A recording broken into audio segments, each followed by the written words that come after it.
Thank you very much. It has been brought to my attention that the delegation of Vanuatu has requested to take the floor after the list of speakers was closed, but if there is no objection, I would now allow them to speak. And I don't see an objection, so it is so decided, and I invite the representative of Vanuatu to take the floor. Thank you very much, Madam President. Vanuatu welcomes the work of the Special Rapporteur for the discussion on the current efforts toward the promotion, protection and fulfillment of the rights of indigenous people. Vanuatu notes that the Office of the High Commissioner for Human Rights report does not discuss the violence and discrimination of the indigenous people of West Papua province of Indonesia. The indigenous people of West Papua have the right to live a peaceful life, free from racial discrimination, indignity, and according to their culture. Unfortunately, these rights are being threatened by a new wave of violence against West Papua during the last weeks. It was reported a few days ago that the pastor of a local church was killed in the province of Tentang by the Indonesian military unit. Sadly, this is not an isolated case. The world must acknowledge this unacceptable situation, and the escalation of violent incidents must be condemned. In this regard, the Human Rights Committee, under the International Convention on Civil and Political Rights, on September 2nd this year, requested the Indonesian government to provide information on civil, political, and other related human rights issues. Additionally, as agreed by Pacific Leaders Forum in 2019, Vanuatu requests Indonesia to live up to its international human rights obligation and urgently facilitate a visit by the High Commissioner for Human Rights so she can complete a report to the Council on the situation in West Papua. I thank you. Thank you. Thank you. I call on a representative of Indonesia.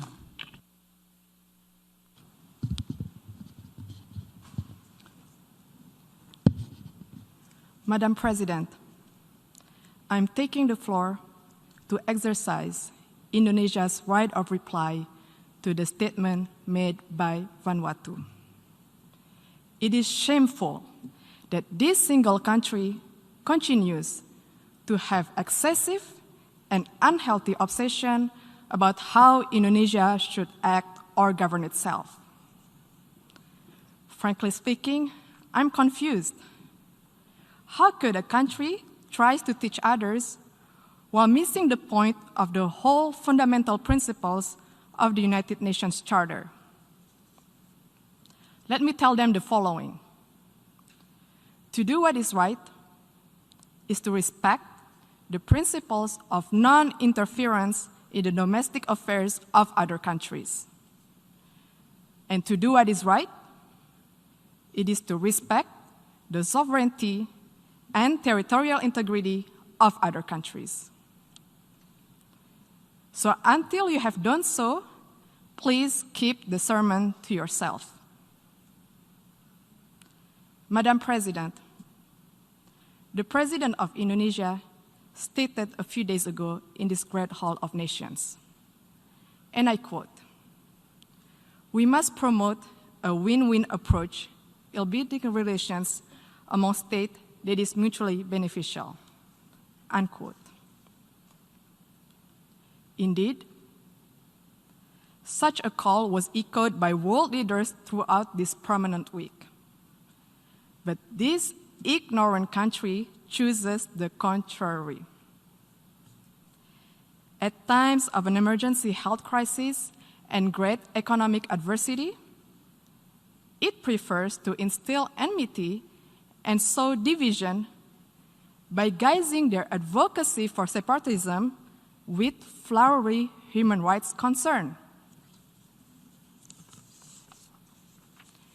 Indonesia, comprising of more than hundreds of ethnic groups, a diverse and multicultural nation with thousands of tribes and hundreds of local languages, spreading across more than 17,400 islands, is committed to human rights.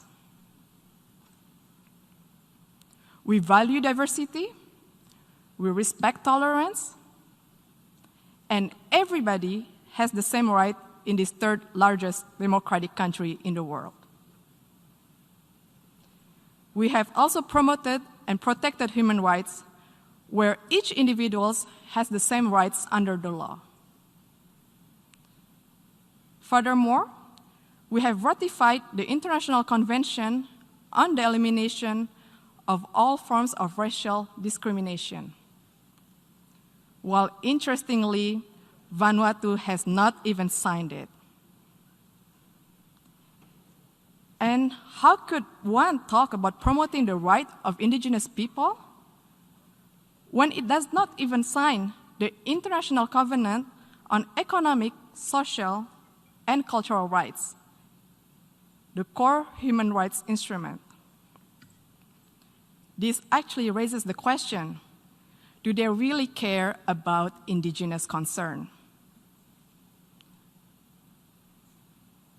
More importantly, Vanuatu has not signed and ratified the Convention Against Torture and Other Cruel, Inhuman, or Degrading Treatment or Punishment.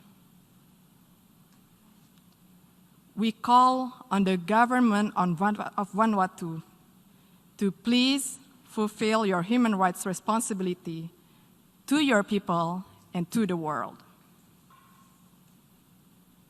Madam President, the accusation of human rights is typical, a tall tale that they sell and stage over the years in the hall.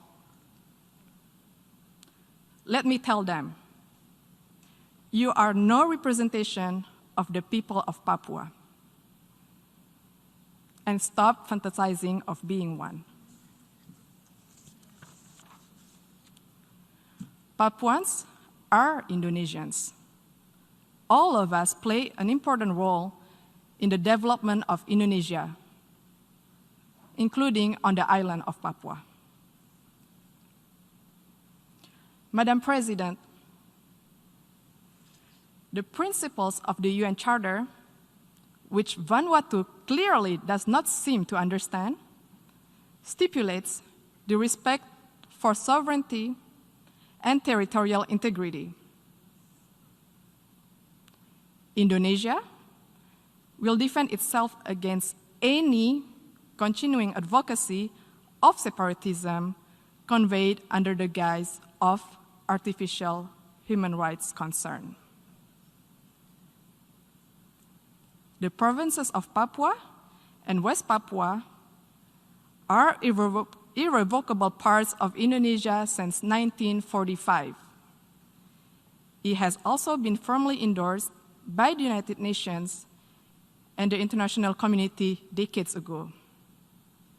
It is final, irreversible, and permanent. I thank you, Madam President. Happening all around us. And yet, it seems the world is taking a selective approach to addressing this. In our region, the indigenous people of West Papua continue to suffer from human rights abuses. Last year, leaders from the Pacific Islands Forum respectfully called on the Indonesian government to allow the United Nations Office of the Human Rights Commissioner to visit West Papua province. To date, there has been little progress on this front.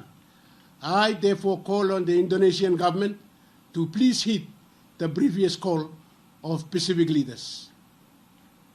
Mr. President, the theme of this 75th General Assembly calls on us, the member states of the United Nations, to come together to frame the future we want. For Vanuatu, this extraordinary difficult year has been the backdrop to the start of the next phase of nation building, marked by our independence celebration, culminating with our LDC graduation in a few months. We hope that by sharing our experiences, we can contribute to global learning as we navigate the current crisis and work together in the pursuit of sustained peace and sustainable development. And as we emerge from the grip of COVID-19, we should continue to align our national and global recovery to existing commitments, to reorientate growth models to the ones that are more sustainable and greener in nature. More than ever, multilateralism must be defended and responded to the evolving needs of our times. The UN Charter remains our moral compass and continues to remind us of our common duties to save humanity. I thank you, Mr. President, and God bless you all. On behalf of the General Assembly, I wish to thank the Prime Minister of the Republic of Vanuatu for the statement just made.